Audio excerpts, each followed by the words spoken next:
second shot, I actually got a little, so I got it on Thursday morning, relatively early in the morning. And by Thursday night, I think I was running a low grade fever. I went to bed like at 7 o'clock at night because I felt like I was coming down with the flu. And when I got up the next morning, I was fine, except for a sore arm. So how about you? Right, And where are you, India or are you Pakistan? Where do you live? No, I'm in India. I'm in North India. And how is COVID there? It's bad. It's extremely bad, actually. So the major places here, like you must have heard of Mumbai. The situation is pretty bad there, and Mumbai and the capital Delhi, it's pretty bad. In the area where I live here also, the situations are not that good. But yeah, they are not giving vaccines to like. How are vaccinations where you are? They are giving it to the older adults only. Say it one more time. They are giving the vaccinations to the older adults. Okay. Not the younger adults. In some of the states, they are giving to younger adults also, but mostly it's for the older adults only. Will you get it? So I'm afraid. When it comes available, will you get it? I don't think so, actually. I'm afraid of getting it. I have seen in the news and people dying from it. Yes. I don't think so I will. I know the one that was the big scare here in the United States, they've taken off the market. The one that was giving women, it was especially hitting women with blood clots. And I am going to go shut that window. I'm going to shut the window, Joe. The noise is bothering me. All right. You can go ahead. Hold on.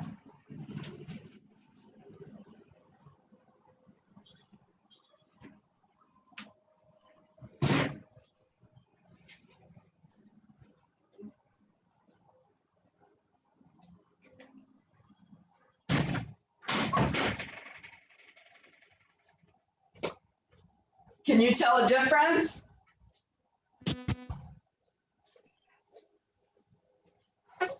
Can you tell a difference? Yeah. Now okay. I can. Now I can hear you much better. It was some noise there. It was some noise, absolutely. Yeah. Now I can hear the difference. Okay, and I can hear your voice much clearer. So I didn't want to not hear participants. Yeah, that's what you did is right. Yeah. Yeah, I had to wait in Michigan. I had to wait for the second round of vaccines. So my husband is older than I am. So he got a vaccination. I think he got his first one back in February, maybe, because he's in that older group. So I was in the second group. Did I tell you I actually had COVID last fall? Oh, yeah. Was it bad or like mild? Not for me. I got sick on Saturday morning. I woke up with a fever. I knew I'd been exposed to it. I babysat my granddaughter while my daughter went to Mexico, and my daughter came home with it. And we didn't know for about 24 hours that that's what was wrong with her. So about 48 hours later, I got sick. And then I got the fever on Saturday. By Sunday, my fever went up to over 103 degrees. I don't know how you measure degrees in India, but for an adult, that's very, very high. 103 is high. It never bothered my breathing. So it was not a breathing thing? Like breathing was normal? It never got to the point where I felt like I needed to go to the hospital because I couldn't breathe. You know what I mean? I felt I was very, very weak, very, very, very weak. And there was one point where I sat on the edge of the bed and said to my husband, I really am not doing well. And he asked me if I wanted to go to the hospital. And I said, let's wait just a little while. And it got better. And then I had a couple of days where I didn't feel too bad. And then then I got the whole feel. Hi iPad. Is it Phyllis? Yes. Will you switch your name for me? Oh, I'm sorry. Okay. Good morning, everyone. So anyway, Joe, just to finish my sentence. So then the second part of it was more like having a very bad cold and a foggy brain. And and that lasted, I was sick for about 10 days, but never had to go to the hospital. I was just telling my teacher's assistant that I had COVID last fall and recovered. And now I just finished getting my vaccines, and I had slight reaction, but not bad. So I did too. yeah. So no fun, that COVID stuff. Nope. No. Glad you're fine. Thank you, Joe. I appreciate that. Well, welcome and good morning, everyone. As you're coming in, I'd love to know what your experience is with crocheting. If you've had some experience, no experience, anything you're hoping to learn. I see Nancy. Are you actually crocheting? Oh, can't hear ya. Can't hear ya. I'm paying late bills. Oh. Oh, that's no fun. I'd rather crochet. Phyllis, That's why they're probably late. Phyllis, that's beautiful. Is that an Afghan? Yes. Is it for a baby? No, it's for me. Oh, let me see. Will you hold it up again? Oh, that is so beautiful. Thank you. What kind of yarn and what size hook? Size J, and it's Walmart's yarn. Just acrylic, number 4. Yeah. Nice. Okay, great. Anybody else? What are you hoping to learn today? What's your experience with crocheting? Are you working on anything? Nancy, what's your experience? I've done an Afghan in the past, but I only know like the chain stitch and like a triple type stitch. Oh, the triple crochet. Okay. Yeah. I wouldn't mind learning how to make those squares. Oh, a granny square. Me Yeah. too. Yeah. So I was wondering if there were people that were going to be interested in that. This is really a super beginner level class, like from choosing yarn on up. I will say though that I wondered if there would be enough interest in a granny square to do a granny square class. Because you know, they're really fun. They're really fun to do. So They're so cute. yeah. I just finished making one granny square Afghan for one of my granddaughters that's due in May, and I'm working on another one that's due in June. And that granny square is it included many stitches, not just normally the basic granny square is double crochet, but the one that I've been working on actually had a single crochet, a double crochet. It had I can't remember the name of the stitch that I had never made before, so I learned a new stitch to make the Afghan. If you guys just hold on, I'll go grab it so you can see it square.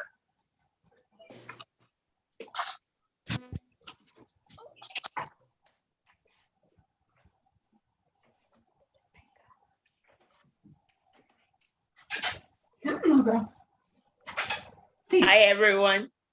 Good morning. Good morning. How are you? Good. How are you? I'm tired. I mowed grass this weekend. Oh no, you're probably a little bit stiff then too.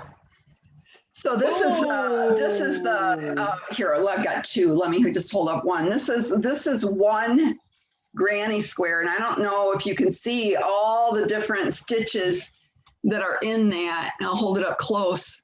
Oh my goodness. Here in the middle, it makes kind of a star that's got 8 points on it, and then out here, there's some single crochets. When I got all done, it was a little bit smaller of a size than I wanted, so I added this round of double crochet. But I have each Afghan has 4 different colors of these in it, and then it's joined together with 2 other colors yet. And I'm so happy with how they're turning out. So, all right, I'm going to share my screen. Enough chit chat here. We got to get down to business because I think some of you have come to learn how to crochet. Okay, so I want to welcome you to get set up and learn to crochet. Can you all see my screen that I just shared? Yes. Okay, great. I am Sarah. I live in Everett, Michigan, although I'm coming to you today from Chicago, Illinois. I'm at my daughter's home. She's expecting her baby on May 16th, so I came down this weekend to finish helping get the nursery ready and wash baby clothes. Oh my gosh, I'm so excited. I've spent 22 years in education. I'm a recently retired elementary principal. I spent 2 years as a specialist for MSU, Michigan State University, helping schools raise their academic achievement. And I live by quotes. People do the best they can with what they know, and when they know better, they do better is one of my very favorite quotes. And it's very consistent with Get Set Up philosophy of engaging older learners. Be learning as long as they are alive. And so it thrills me to no end that I have found Get Set Up and I can share what I love. So I'm just checking the chat. I see Elaine's saying she doesn't have any experience. So welcome, Elaine. I see Denise has crocheted in the past, maybe 20 years ago. So she's a beginner. That's great. Welcome, Denise. And I want to tell you that I've got Joe on board with me. He's my teacher's assistant. I've had Joe with me several times now. We're getting to know one another and I enjoy the relationship. And I enjoy having a teacher's assistant as part of my classes. So if you have any technical difficulties, if you type in the chat box, Joe will help you out. We'll be learning from each other. There's people that are going to know more about crocheting than I do, and I love to learn new techniques, tips, and skills. Even though I've crocheted for nearly 50 years now, I know that there's still, I shared with that granny square, I learned a new stitch. So we can still learn more, even if we're experts in a field. Please feel free to join us on the website if you want to interact with me. Otherwise, if you're joining by live stream, I'd like to welcome you. I see that we are live today. I'm so excited you're here. We're not paid to promote, neither Get Set Up nor I am paid to promote specific products, but especially because I'm sharing my passion for crafts, I'm going to be mentioning brand names. So just know that I'm not endorsed to do that, nor is Get Set Up. If you have questions, feel free. We're a relatively small class. Feel free to unmute yourself and ask, or you can type it in the chat box if you'd like to. I'd love to be able to see your face if you want to put yourself on camera, but if you don't, I certainly understand. Any questions before I get started?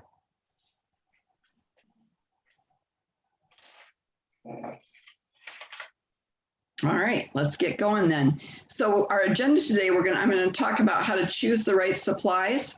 We're going to learn the slip knot and the chain stitch. We're going to learn the single crochet stitch, and I'll finish up with some tips and tricks about crocheting. So I'm going to skip this screen because I've already kind of learned what your experience is. But if you want to add that, just type it down in the chat box. I'd love to know, are you very experienced, a little bit experienced, or you're just a learner for the first time? So these are the supplies that you need to get started in crocheting. I think of crocheting as a relatively inexpensive craft unless you decide to buy expensive yarns. So for me, probably the cheapest yarn I've ever purchased is $1 or $2 a skein. All the way up to the most expensive one I've ever purchased is $22, and it's the most beautiful yarn. I just love it, and I can't bring myself to use it. So know that it does vary in price, but it's a relatively inexpensive craft because these are all you need. You need a pattern, a yarn, a hook, scissors. You can use a yarn or a darning needle as an optional tool for weaving in your ends, and you can use stitch markers. So, to think about an inroad to a craft that only requires yarn, hook, and a pair of scissors is pretty basic. I do have a friend that can knit and crochet without a pattern. I am not that person.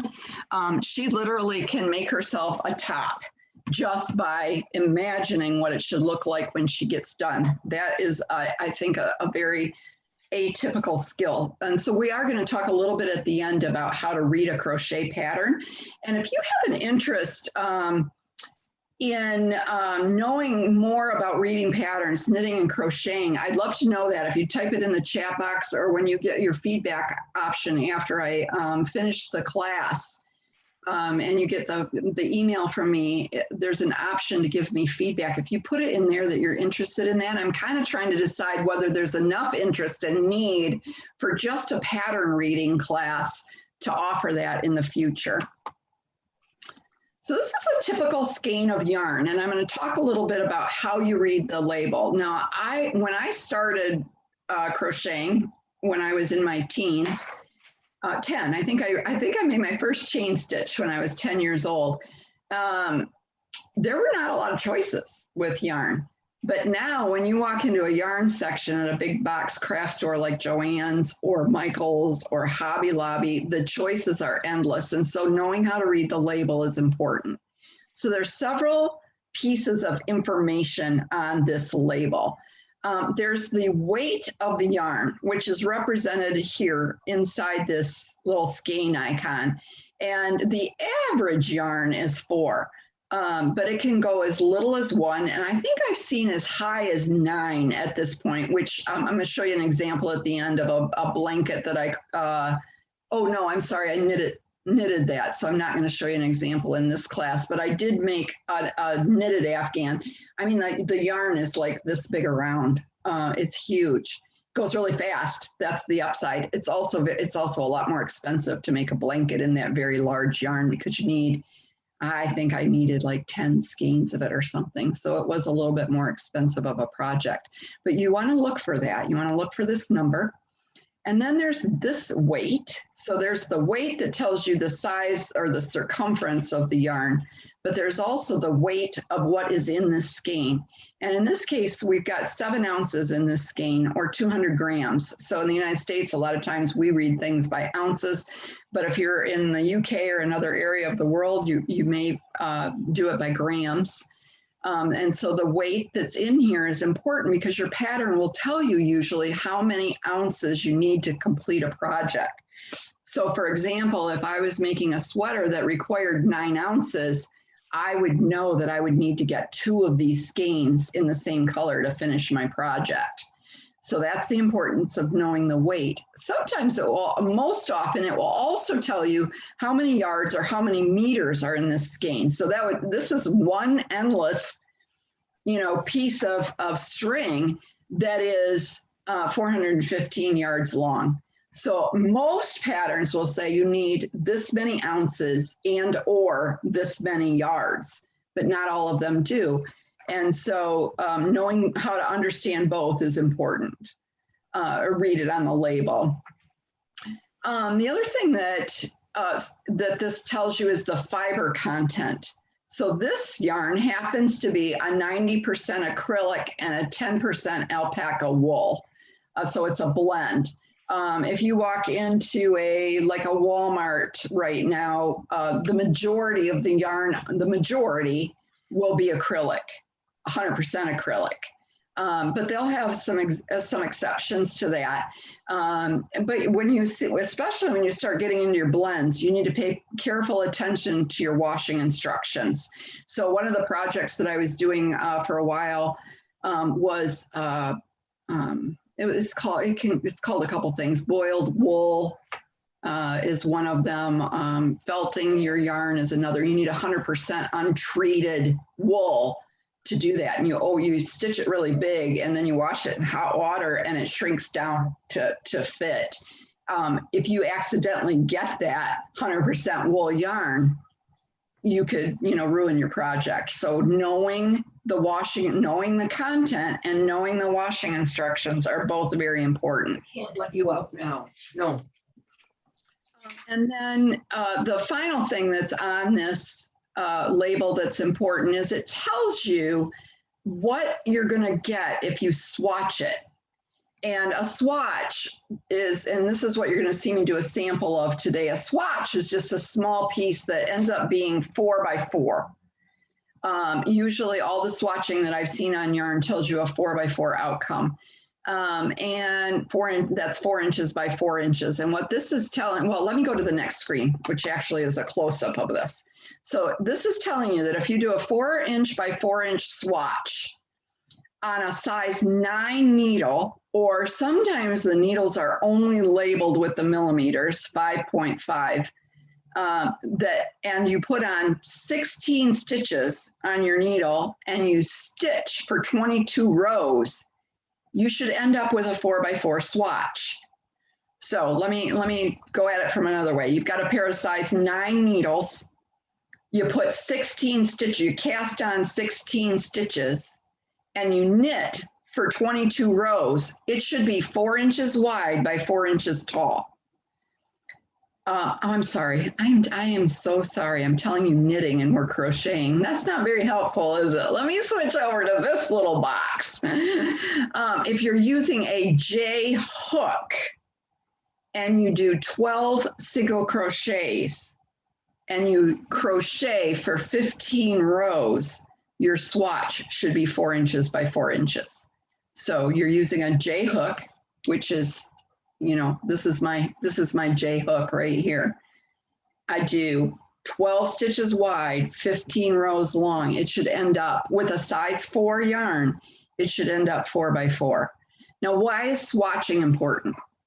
Well, swatching is important. So I've crocheted long enough now that I know that I'm a very loose crocheter. So when I pick this up and I see that a J hook is going to cause me to end up with a 4x4 swatch, I know, because I know I crochet loose, that I'm going to go down a hook size. And I'm going to do an I instead of a J. And I might even, depending if I really need it to fit, I'm going to swatch it out, and I might even need to go down 2 sizes. So that's why we swatch. If you're a tight crocheter, you're going to go up a size with your hook from a J to a K. So that's why swatching ahead of time is important. Now, if it's an Afghan, or like we're doing today, a dishcloth, it's not important, as important. It's okay if it ends up a little bit bigger. It's okay if it turns out a little bit smaller. But in a piece of clothing, or I was crocheting American Girl doll clothes for a while. Spent all kinds of time making an outfit one time, and I didn't swatch it out ahead of time. It fell right off the dowel. And I was disappointed that I'd spent all that time on a project. And if I had just spent, 15 or 20 minutes making the swatch, I would have avoided that. So here's a little bit about the hook. So let's talk about I wanted to show you, I've got 3 hooks here. And you can see that the hooks are quite a wide variety. This silver hook is actually a crochet thread hook. That's a different, you use the same crochet stitches, but it's a different experience to crochet with thread. And you have to have pretty good eyes for it. So just know that if you walk into the crochet section and you see these little tiny hooks, and you want to crochet the kind of project we're talking about today, you don't want to get a crochet thread hook. You want, and then this, it shows you quite a difference. I mean, you can see this hook is, smaller than my finger. This one is actually bigger. And at the end, when I show you my completed projects, I'll show you a project that was, I used strips of fabric and crocheted a rug using this large hook. So know that, there's quite a difference in sizes. The other thing that's important, and what this is showing you over here on the right, is there's 2 designs in the hook. One is what they call the inline, which is shaped like this. And the other is called the tapered look. And it's shaped, can you see it's got more of a rounded, what's that area? The throat area is right here on the crochet hook. It's more rounded. I definitely prefer this hook. And this kind of hook has bothered me so much that I've thrown every one that I've ever purchased away, because I can't grasp the yarn firmly when I pull it through, and I waste a lot of time going back and trying to catch the yarn. I also find that the inline splits the yarn a little bit more. So we've got the point, that's right here. That's what you use to poke your needle through your stitches. You got your throat, that's that hook part where you're catching your yarn and pulling it back through.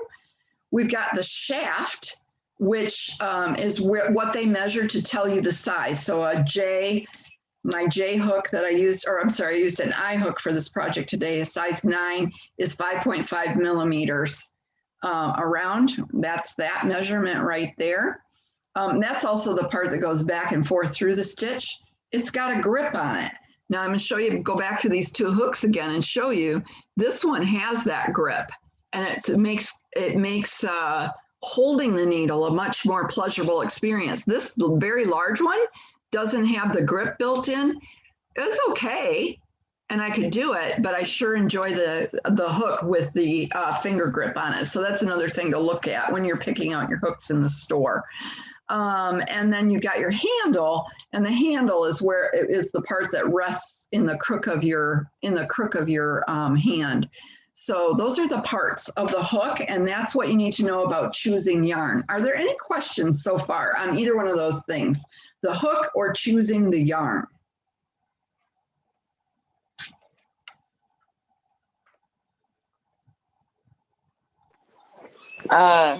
What hook should we purchase for this project that you're That I'm demonstrating today, I used an I hook, and it'll be in the instructions in just a minute. I'm going to show you the pattern in just a minute, but I used an I or a 9, and I used cotton crochet yarn instead of acrylic because it's a dishcloth. And this is my this was my finished dishcloth. So you can use acrylic if you want to. I just don't like acrylic for its absorption purposes when I'm washing my dishes. That's why I chose the 100% cotton yarn. When you go to the store and you pick out the cotton yarn, it's in a section usually all by itself, and the skeins are usually more squat, where that one that I was showing you that was acrylic was more elongated. These are more squat, and that helps you find them a little bit more quickly on the shelves as you look for that squat shape. The other thing is this was an off-brand. I think it's Lily Sugar and Cream is the most commonly marketed one when you go into a lot of the big box stores. Does that answer your question? Yes, thank you. Yes, you're welcome, Denise. Any other questions on the hook or the yarn? So for today, you'll need 1 skein of the cotton crochet yarn, which in general is a medium weight or a size 4. So if you're looking on the label, like on my label right here, it tells me that it is in fact a size 4. You're going to need your crochet hook. And if you've never crocheted before, or it's been a long time, it's, I would start, a couple things. You could start with whatever hook you've got. It's just going to change the size of your dishcloth, but dishcloths, it doesn't really matter. This yarn, you could comfortably go as low as, I'd say, an F, and it's comfortably high as a K. So a range of an F to K on the size 4 yarn is fine. So if you happen to have a crochet hook from years ago and it fits within that range, you could do this project with those hooks without buying a new hook. So I want you to feel free to follow along with me. If you've got your hook and you've got some yarn and you want to practice, you can. Or just remember, when we get all done and I send you your feedback, you can, when I get all done today, if you would like to get a copy of today's video, you can email help@getsetup.io and just say to them, I'd like a copy of Sarah's class today on learning to crochet, and they'll send you a copy of the recording, and you can, go through that recording and find the spot. And Denise, were you on with me the last time I taught this class? No. I was remembering that someone said, when I order the recording, will I get just you talking, or will I get the screens and the videos? And I wasn't exactly 100% sure. And I did find out last week, and I had a specific training on making sure that all of my Zoom settings were set correctly, so that when you order the video, you'll be able to see what I'm demonstrating today. So if you want to watch it, over and over again or queue up to a specific spot, you'll be able to do that. So this is today's pattern. And that again, the outcome of that is gonna be this dishcloth. And this one for me and the eye hook turned out, it's probably 10 or 11 inches square. If you wanna go smaller, just reduce your stitches. If you wanna go bigger, just increase your stitches. So in this case, I chained 35. I did a single crochet in the second chain from the hook. We're going to talk about that in detail in a minute. And then in each chain across, which gives me 34 single chains and 34 single crochets. And then you're going to chain one and you're going to turn. You're going to single crochet every row. And you're going to do that until it's approximately square. Then you're going to tie off and weave in your ends. Any questions on the pattern? How did you find your end on your thread? I'm going to show you that. Well, actually, that's great segue there, Phyllis, because that's exactly my next video. So can you hear? Yes. Can you hear me talking in the video? Yes. I see Nancy saying no. Joe, can you help me out here? Can you hear Joe? Yeah, I can hear you well. Okay, so Nancy, you might want to chat with Joe. Wait a moment, I'll chat with her. Outside end is not a good one to pull from because there's no smooth way to unravel it without. There is some background noise. What does it sound like? Chatter. Not really words, but it's, like chatter in the back. Can you hear me telling you what I'm doing in the video? Yeah, I can hear you, Sarah. Just barely. So I can see now that I've gotten down to the single pole. So I look and lo and behold, I don't know how to turn that sound up. and so this is where I want to pull from. So, Sarah, you have to go to your system on your desktop, firstly. This desktop? From the skin. Yeah. I'm gonna, because I want to make sure you can hear this. It's not as important for this one because you can see it so well. So that's the beauty of pulling from the center. All right, so over here, Joe. Right. On the desk, I can't see your desktop at all. Can you see the icons?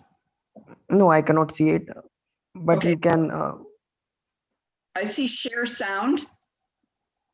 Yeah, right. I'm going to just play a little bit more. Tell me if you're hearing something different.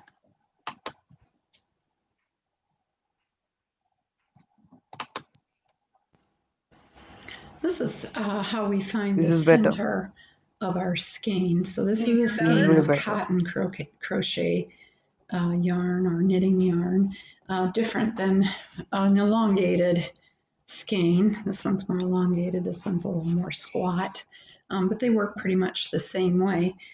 Think of this as one really, really, really, really long piece of thread that's wound around again.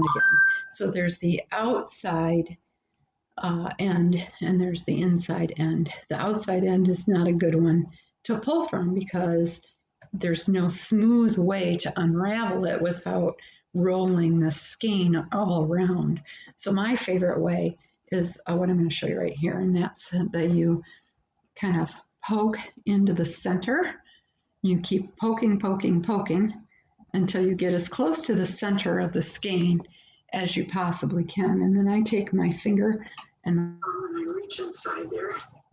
and I pull out with my finger and thumb a piece of yarn, and I can see now that I've gotten down to the single pull. And so I look, and lo and behold, there's my thread end. And so this is where I want to pull from. Once I use up this little extra that I pulled out, it will pull freely from the skein without the skein ever moving. And you can use almost your entire skein without ever getting a knot and without the skein ever rolling. So that's the beauty of pulling from the center. Okay, so I see a question over in the chat box. Do you still need to create a ball? I consider creating a ball a preference. So if you want to, you can. If I make a ball, though, I start it the very same way I just started this in the video, where I literally, I'm looking for that center point as much as I can. I pull it out. You always get a little bit more than what you need when you're very first starting it, but then I'll turn it into a ball. But that's just if I feel like it. You don't have to unless you buy your yarn in a shank. And what a shank is, so in the knitting, I went to a specialty knitting store to get my 100% wool, and the wool came in a shank, which was, if you could imagine if somebody took a yarn and twisted around my hands while my hands were open like this, that's what a shank is. And you can't pull from the center of a shank. You are forced to make that into a ball. But the most of the yarn now is when it's sold in a skein and not a shank, will pull from the center like this. I've seen a lot of people start at the outside because it's real easy to find the end of the thread on the outside, but it's just not stable. It rolls all over the place. I crochet in my rocking chair and it'll roll under the rocking chair if I do that. It drives me absolutely up the wall. So my preference is to start it like I demonstrated in the video. The other thing is my granddaughter recently, she's 11 and she's into ceramics right now. She made me a yarn bowl. And I sit my yarn skein in the bowl, and it's got this little like indent on the side of the yarn bowl, and I put my thread through that hole, and it pulls out, and my skein literally never moves outside the bowl, which is a great option if you're looking for something to stabilize your yarn. Any other questions on starting it?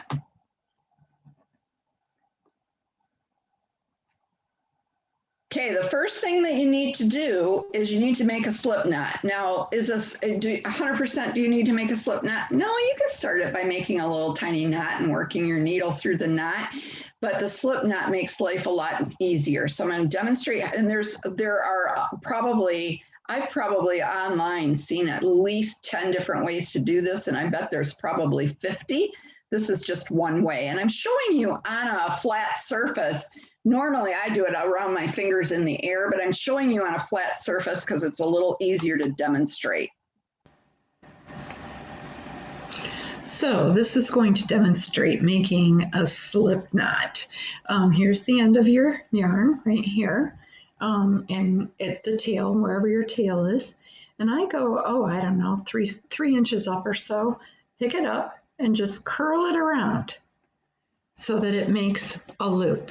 So that this tail is crossing the part that's coming out of the skein itself.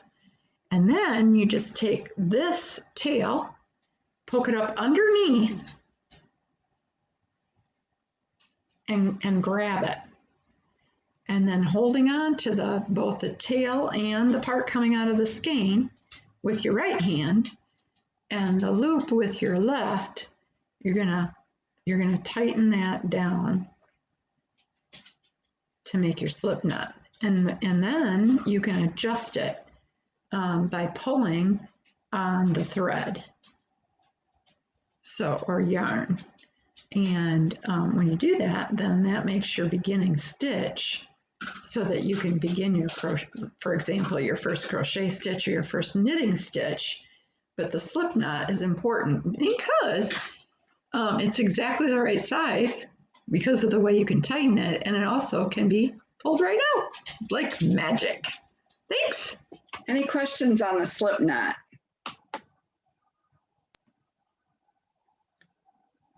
All right, we're going to talk about how to hold the hook, and there's two main ways people hold it. So let's just talk about the crochet hook itself for just 1 minute. Let's identify the parts first. You've got your tip, which is right here.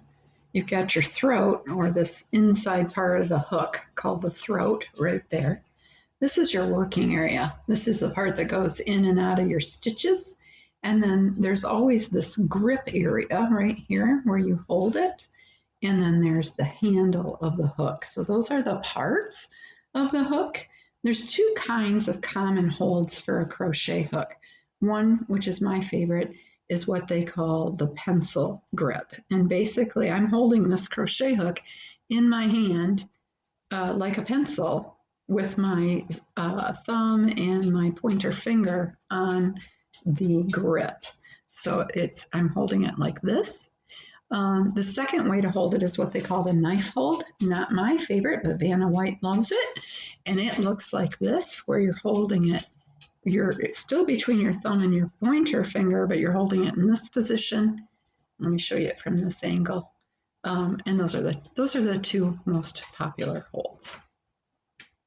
Any questions on how to hold the hook? Vanna White, if you don't know. So let's just talk. She is the gal who changes the letters around on Wheel of Fortune, the TV show, the game show, TV show.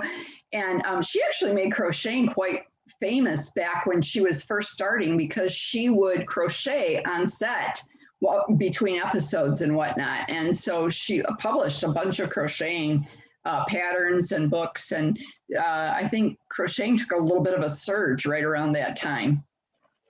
All right, so now we're going to talk about, this is where if you can master this part, you can learn to crochet. And it's how you hold the yarn and the hook together.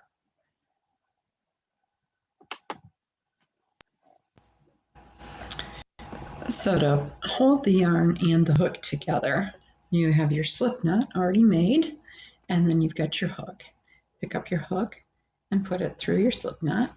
Tighten your slip knot down, but not too tight. You want to be able to make sure your hook can come through it. So you want it tight, tight, but not too tight. Then you wrap your yarn around your first finger. This is the way I hold it. There's lots of ways to hold your yarn. This is my preferred way. And then you grab a hold of the knot with your middle finger and your thumb. So right there. And then I like to use that pencil grip. And so I have wrapped my bottom two fingers around the working yarn that leads to the skein.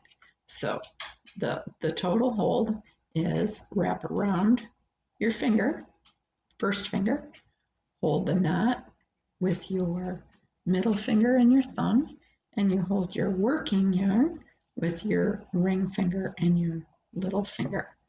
So this is the position for holding the yarn. And to make the first chain, we're going to have the throat of the hook right here facing us. And we're going to go from the front to the back and from underneath to up above, and turn the hook right here using the grip as a guide so that the throat is now facing down. We grab the yarn and bring it through the loop on the hook, and that is our first chain. Any questions on how you hold the yarn and the hook? So that's the tricky part. And honestly, I truly mean that when I say if you can master what you just saw, you'll be able to crochet pretty much anything you want to crochet. So now we're going to talk about the chain stitch, which is the foundation row of crocheting. So the chain stitch is the basic foundation for most crochet projects. It's your base row beginning mechanism. So in this, starting right here, I've already done my slip knot. I put my crochet hook through it. I've got my yarn held in its proper manner. And to make that first chain with the throat of the hook facing me, I go in front of the yarn, under it, go up on top of it, and then turn my throat so that it's pointed down toward the ground, grabbing the yarn and pulling it through. Now you can see Right there, if you don't have your hook in that particular position, when you pull it through your stitch, it's almost impossible to pull the hook through. So that little bit of a turn as you pull it through is important. So that facing you when you're wrapping, but then turning it down as you're coming through is an important as I pull it through that I'm tugging slightly down to make room for the point of the throat to go through that stitch. And that is what that first stitch looks like. Now, if in today's lesson, we're going to be making a washcloth, and so we're going to do 33 or so of these. So I'll double check that in a minute. But it was really 33. 35. So it would look like this. I have 1. Now there's 2. There's 3.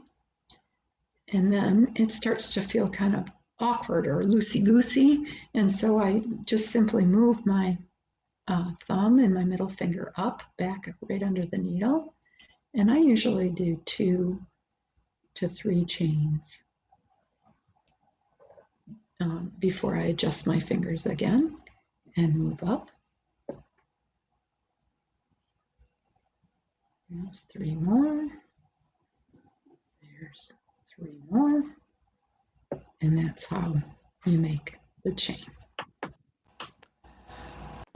Any questions on making the chain? There's a couple tips on that chain. One is do it loose. So you want your finished product, in this case, my finished product, I want it to be square. And if I do that foundation row, that chain stitch that I just shared with you, too tightly, it actually like pulls my work in and makes it an odd shape when it gets done. So better to go loose than tight. And if you really struggle with that, do your chain stitch with a couple size bigger hook.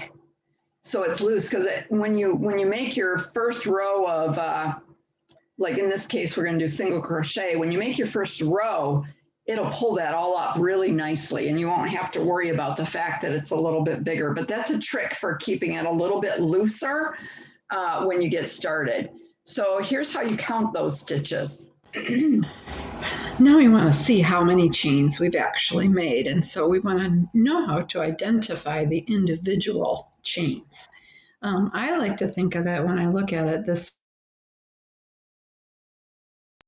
way, kind of in a vertical way. I like to think of these as V's. So here's the left part of the V and the right part of the V. That's one chain stitch. So this is the initial chain that was on the hook when I started. That was the slip knot. That's the first chain. So it would be 1, 2, 3, 4, 5, 6, 7. Let me tug this up straight a little bit. 8, 9, 10, 11, 12. Now what we don't count is the loop that's on its hook. So we have to remember that we're counting the ones that are completed, not the ones that are on the hook. So there's 12. The other thing that is good to know is if you orient it like a row, so a horizontal look, this would be the top loop. Or here, this would be the top loop. This would be the bottom loop. And if we turn it over,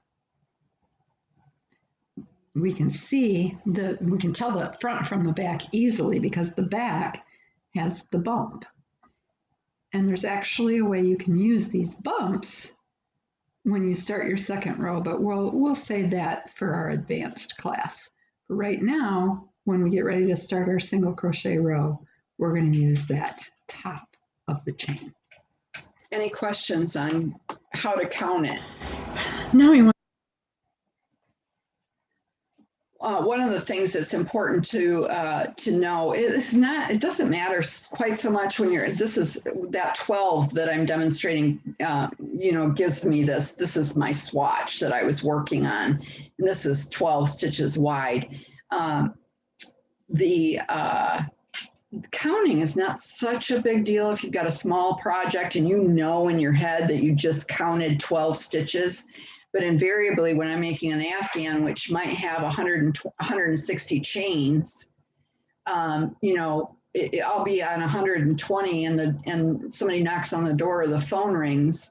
And now I don't want to rip it out and recount it again. So knowing how to identify those V spots and count that way will save you. And the other way you can do is track it on paper, you know, with like tally marks or something if you want to. The single crochet stitch is the one we're going to be covering today. You can make lots and lots and lots of things if you know how to do the single crochet stitch. But lots and many, many, many, many crochet stitches build from this. If you happen to be joining from the UK, in the UK, this is called the double crochet stitch. So it's important to know that in a different country, they could have different abbreviations and name the stitches differently. And you're going to want to know that in transition to your own country's naming system, for example, if it's different. So I'm teaching you the American or the United States single crochet version. We're going to begin our single crochet row at this point. And so I've got 12 chains made on my sample. And I've got my working loop on my hook. And I'm going to begin my first stitch in the second chain from the hook. Now, most often, your pattern is going to tell you where to start. Rule of thumb for just a basic single crochet pattern would be to start in the second chain from the hook. We don't start in the first one because you can see that our yarn goes through that first one, and we would actually undo what we've already done if we went in that first one, which is why we go in the second one. So I'll tighten this back down, tighten my loop back down, and I wind my thread exactly the same, turn my chain. So now instead of going down or working over from the right, now it's horizontal, and I'm going to use my hook and I'm going to say, ooh, I don't want to go in that first chain stitch. I want to go in the second. And so to get my fingers out of the way, I'm actually going to use the knife hold for a minute because I think you can see it better in the knife hold. I'm going to take the tip of the crochet hook. I'm going to go through the top loop of the chain. I'm going to go right through there with my tip, and that's why you need that tip, is for that poking. I'm going to go from underneath. I'm going to, with the throat pointed toward me, I'm going to grab the thread and turn it as I come back through, and I'm going to pull it up straight, putting 2 loops on my hook. So once I've got the 2 loops, I'm going to move my needle back, hook back to the throat facing me, and go under the thread, turning the hook to that down position and pulling the loop through both loops here, and that completes my first single crochet stitch. To do the second one, I go in the loop right next door. So you go down through the top, right in that center part under the top loop, through, grab the thread, turning the needle, pull it back through, putting 2 loops on the hook. And it's always good to try to kind of have those in equal tension between those 2 loops. I'm going to go over here. I'm going to grab my thread from underneath, turn, and pull through both. There's my second one. Move my fingers over. I'm going to put my pointer up my tip of my hook through under that top loop through the center of the chain stitch. I'm going to grab the thread, pull it back through, and now I've got the 2 loops on my hook. I'm going to wrap and pull through 2. So down through, grab it. Any questions on the single crochet stitch itself?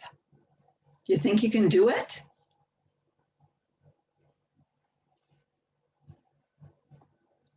All right.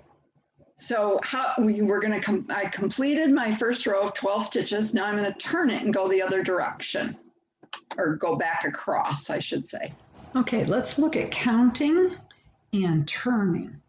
So this is my first row of single crochet, and there's two ways to count it, whichever one is easier. I'm going to put a little bit of shadow on here so you can see it a little bit better.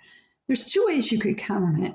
I don't know if you can tell, but right here there's a V, so there's a V here, a V here, a V here, a V here, a V here, etc.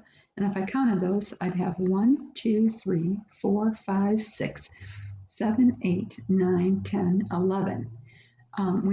Remember we had 12 chains, but we skipped one, so that's why we have 11. There's another way to count it, and this one it might be just a little bit cleaner when you first, especially when you first get started, and that's to look at the top, which really looks identical to your chain foundation stitches. See the V's right there? So you can count it the same way. Starting here, we have 1, 2, 3, 4, 5, 6, 7, 8, 9, 10, 11. So there's 11 when we count it here. There's 11 when we count it here.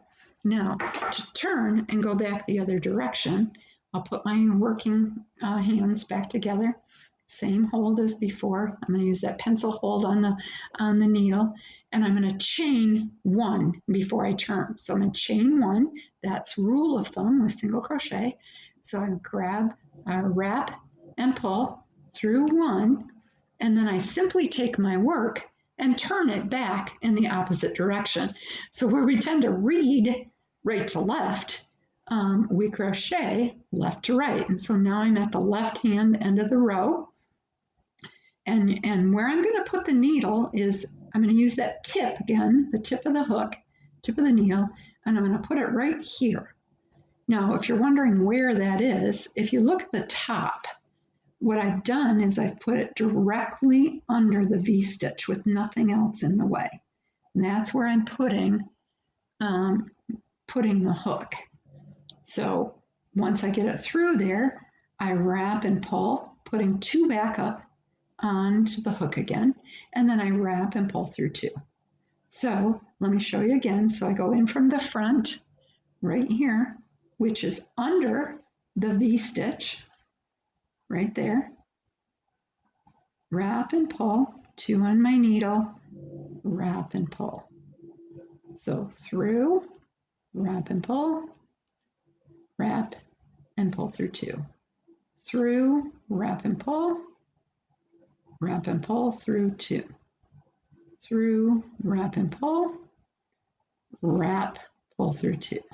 And I'll do that for all of the stitches across. Okay, let's look at count. Any questions on that part? Yeah, I do. Okay. This is Marlene. Hi, Marlene. Hi. Does it matter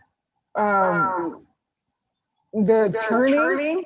I see some people, they turn and then another thing, and then start crocheting. I'm sorry, I didn't quite understand. They turn it and what? Some people turn and then make an extra and start crocheting. Oh, yeah. So, okay, I understand what you're saying. So in my case, what I demonstrated was when I got to the end of the row, I made the chain and then I turned it. And I think what you're asking me, correct me if I'm wrong, is if I got to the end of the row and I turned it and then made a chain stitch, would it make any difference? Is that the question? Yes. Yeah, no difference. It's preference. You just have to remember to do it. If you don't do it, if you don't do that chain stitch, what it would do is it would pull your side in. Okay, so you have to do it. A single crochet, you do 1. A double crochet, some patterns will say you do 2 chains. Some patterns will say 3. The bigger the stitches, the more of those you have to do, like a treble crochet or a triple crochet. You might have to do 3 or 4. But what matters is that you do it, not whether you do it before you turn it or after. That's a great question. Thank you. Okay, I'm not going to actually play this video because we're almost out of time, but I'm going to show you right here. So literally, because we're going back and forth, the 2 rows look a little bit different. So this is row 1 where I can see the bumps of the back. This is row 2 where I can see those V stitches again. And so I would go 1, 2, 3, 4, 5, 6, and that's how you count your crochet rows. Actually, if you look at it, it's almost like here's 2 rows right here, and you can see it. It's almost like there's every other row has a real nice defined line. That's what happens when you go back and forth with single crochets, is you get that real nice line every 2 rows. So that's how you would count the rows. And then when you get done, you need to weave in your ends. When you get done with your work, you need to weave your ends in. And you need to do that to keep it from unraveling. If I were to cut this off right here and make it nice and neat, this yarn would actually pull out through that loop and my work would unravel. So to weave it in, there's two ways that you can do it. One is with a crochet hook and one is with a yarn needle, which looks like a sewing needle with an eye in it. That's a little bit bigger, but basically what you do, and then there's no particular rhyme or reason to this, you're just catching that thread and pulling it through the stitches and winding it through. I tend to go down here and try to go through the back of my work, the back side of my piece, whatever the back side is, and just pull that through. And I do that until I've gone through at least 5 stitches. I like to use actually my preference. When I was filming this, I was not at home and I didn't have the yarn needle, but the yarn needle would be my preference. It's a lot easier. And you'll also notice I went down a couple hook sizes when I was weaving in the ends, because it's a little bit easier to get the smaller crochet hook through the stitches when you're weaving in the ends. That's just a little trick. But then you'd go under 5 stitches and you trim it off, and I stretch it out a little bit, and then you're good to go. Ripping a mistake is easy. You just literally, I'm going to just demonstrate it right here. You just literally pull it out back to the spot where you need it to go. So ripping a mistake in crocheting is easy. It's a lot more challenging in knitting.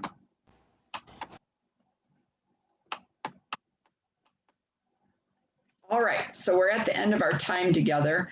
A recap: you insert the hook front to back where the stitch is going to go, you yarn over, you pull up a loop, creating 2 loops on the hook, you yarn over, and you pull your working yarn through both loops on the hook. Any final questions on the single crochet stitch? I have a question. I came in very late. Okay. So my question is, will you be doing another class? Yeah, I think it's actually already on the schedule. I don't have the schedule right in front of me, so yes, but also if you entered the class at any time while I've been teaching, if you email help@getsetup.io and say, I'd like a copy of Sarah's class today on Introduction to Crochet, they'll send you a video of the whole thing. Oh. Okay? All right. Thank you. You're welcome. Here's the abbreviations that are common, beginning common abbreviations: the chain or chains, single crochet, half double crochet, treble. It's kind of like reading code, because over here you'll see chain. This means chain 1. This was as if I was starting the 2nd row of this pattern. It says chain 1, and this pattern actually said this is your turning chain. Single crochet in the first single crochet. So this single crochet is telling you to make an action, and this single crochet is telling you to put it in a place. So single crochet in the first single crochet stitch from the previous row, chain 1, skip the next single crochet in the next single crochet, and do that 16 times. So what that's doing is it's giving you a real open, lacy look. That's why there's the chain 1 skip. And that's why sometimes you need to do a little bit more work on understanding the abbreviations. because it does look like code, and it's a little bit like unbreaking a code. But once you get it, you can really read a pattern. And so again, if you're interested in learning more about reading patterns, let me know in the chat box. These are some examples of things that I've crocheted. This is my favorite baby Afghan pattern. I've made probably at least a dozen of these now. This I made for my bed. These are actually a version of a granny square, but they're diamond shaped. This is that rug I was telling you about that I made with that great big huge crochet hook and fabric strips. That was a lot of fun. And again, it was very inexpensive compared to buying a rug at that time in my life. This is called Tunisian crochet. It's a different kind of hook. This is an hexagon granny square. These are some decorations I made for some American Girl doll outfits for my granddaughter. This is a version of what I just taught you, actually. Makes it all twisty and turny, which is a lot of fun. Here's a crochet thread edge on a flannel baby blanket. This is how I do all of my baby blankets for gifts, is to do that crocheted edge using the crocheted thread.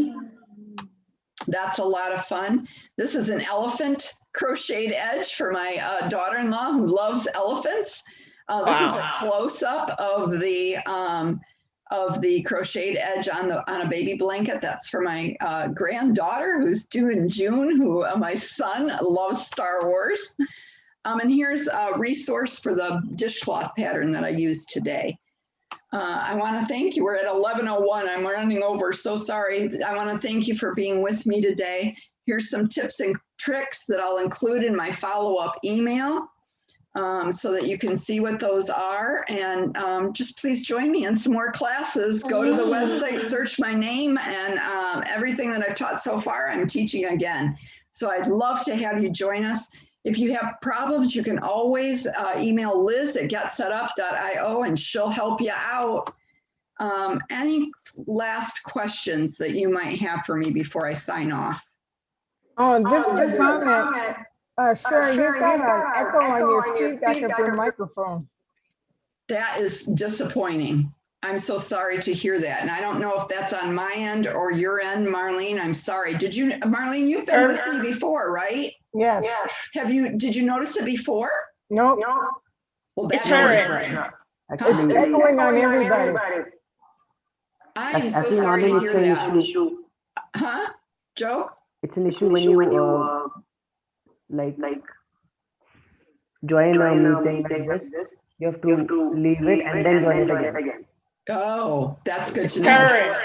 So you're saying I would literally have to sign out and sign back in. I'm sorry, that's got to be irritating. And I'm sorry about that. There was a question on chat.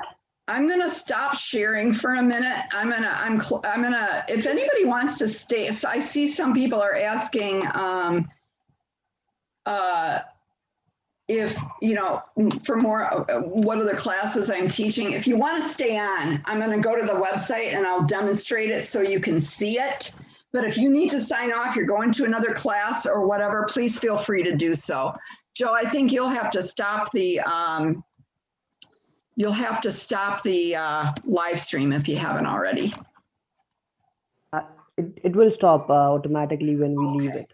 Okay, so I'm going to just go, if you want to stay in and see how to do this, hang in here with me for just 1 minute. I'm going to share my screen again. This does not work nearly as well on a device like a phone. I don't know why it is, but when you're on a phone, it reduces your features that are available to you. So you just go to the getsetup.io website, which if you're joining us live, or if you're joining us, I can't remember. There's a way that you can join without going to the website, but I like this way the best because it gives me the most options. So can everybody see my screen? Yes. Okay, so this is my home page as a learner. This is not my guide page. This is my learner page. This is my home screen. You can see that over here. So you can simply just put in a class that you're interested in learning about. Like if you know I teach knitting and you want to take my knitting class, you can type knitting in this box and it's going to bring it up here, or you can put my name in here and it will also bring up, it'll bring up my classes. So I'll just type my name and notice this drop down. This is showing you all the classes that I'm teaching just by putting my first name in there. I'm the only Sarah with the organization right now. So you don't even have to know my last name. You can do it just by putting in Sarah. And then if you click on, let's say you want to take my Learn to Knit class, you click on that and it's going to take you to that and tell you that the next time I'm teaching it, and remember I'm in Eastern Daylight Savings Time. So my time that I have to sign on is 12:30 on this Thursday. And that's when I'll be teaching the knitting. So the other thing that I think is really fun is, let's say that you want to know, are there other associated classes, not necessarily taught by me? You can come back to your class page and over here on the right, you can filter. And if you look here, you can go to series. And so for example, I'm doing 2 classes in a series called the Mexican Fiesta. I'm doing a simple sewing table runner and paper flowers. Ooh. And so you scroll down like this, sort of. And when I'm using Zoom, it's slower for some reason. It frustrates me to no end. Come on, there we go. I'm looking for that Mexican Fiesta because I know it exists. And see how down here it shows that there's 9 classes in the series? Mm-hmm. Those are 9 different classes with 9 different topics. And so in this series, there's my paper flowers. And the next time I'm doing that one is this May 7th at 1 p.m. Eastern time. And then if you scroll, you can see all the other classes associated with that topic. And you can sign up for all of those. So here's my 10-minute table runner, for example. But here's one on using spices. The gal that's teaching this is Pilar. And she knows all about spices that are used in Mexican cooking. Here's one on celebration of the music and art of Mexico. So that's a great way to find associated classes to an interest that you might have. Any questions I can answer on the website? I'm going to stop sharing. I see in the chat. Let me see what that is.